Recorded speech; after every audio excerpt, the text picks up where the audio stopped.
I was just out of high school thinking about college and what I wanted to do with the rest of my life when I found myself in the situation I was in.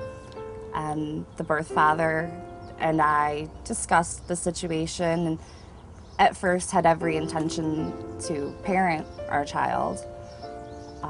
But I was located at a national park working for the summer and was far away from modern medical conveniences at any reasonable commutable distance. So I moved back to my parents' house in Illinois just to be close to a doctor and family and a support system. Being that far away from the birth father, I started thinking less about the immediate future and more about the long-term decisions that I was making.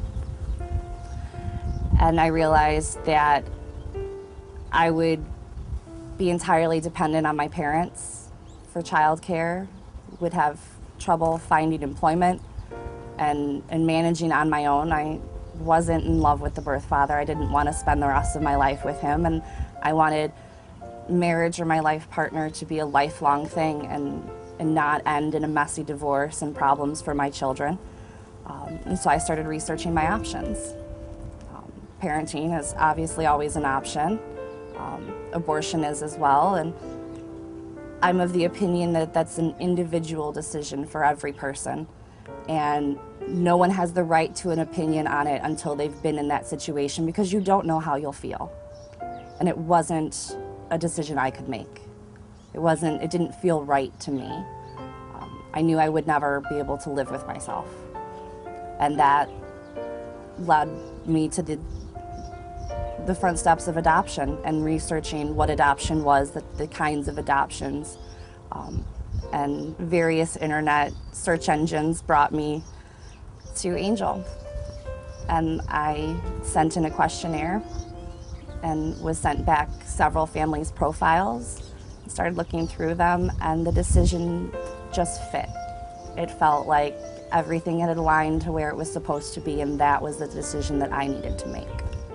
At that point, I wasn't thinking about myself any longer. It was what was best for my child. And by placing her up for adoption, this family could give her everything I wanted for her, but didn't have the resources to give her myself.